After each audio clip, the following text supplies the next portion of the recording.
이용구 전 법무부 차관의 택시기사 폭행 사건을 서울 서초경찰서가 부실 수사했다는 의혹과 관련해서 이 경찰이 진상조사 결과를 발표했습니다. 사건 처리가 부적절했다는 점에 대해서 국민께 죄송하다면서도 무마 청탁이나 수사 외압은 없었다고 밝혔는데요. 취재기자 연결해서 자세한 내용 들어보겠습니다. 임성호 기자. 네, 서유부입니다.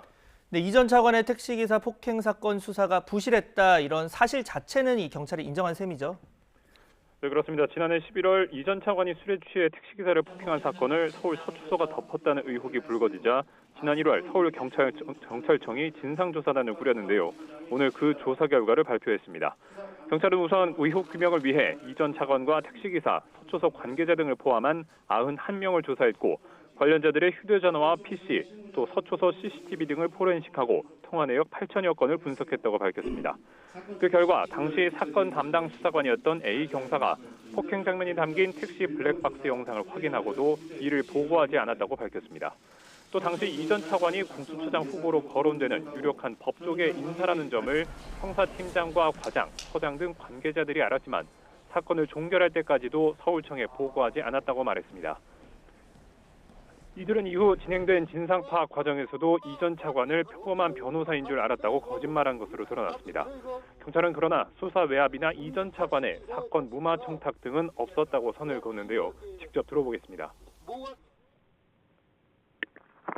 이 전 차관이나 이 전 차관의 통화 상대방이 경찰 고위 간부나 서초서장 이하 사건 담당에게 통화 내역을 발견할 수 없었으며. 네, 그러면 앞으로는 어떤 조치가 이어지게 됩니까? 네, 조사단은 우선 택시 블랙박스 영상을 확인하고도 보고하지 않은 담당 수사관 A 경사를 특수 직무유기 혐의로 검찰에 송치하기로 했습니다. 이와 함께 형사팀장과 과장, 서초서장에 대해서는 A 경사를 제대로 지휘 감독하지 못하고 서울청에 보고를 소홀히 한 책임을 물어 감찰하기로 했습니다.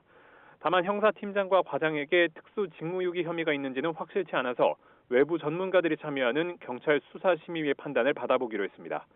경찰은 또 택시기사에게 블랙박스 영상을 지워달라고 요청했던 이용구 전 차관에게는 증거인멸교사 혐의를 적용해 검찰에 송치하기로 했습니다.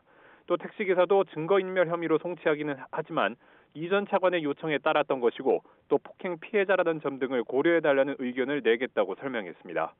경찰은 앞으로 내사사건 관리 체계를 수사에 준하는 수준으로 끌어올리고 수사심의위를 통한 외부 통제도 강화하겠다고 덧붙였습니다. 지금까지 사회부에서 YTN 임성호입니다.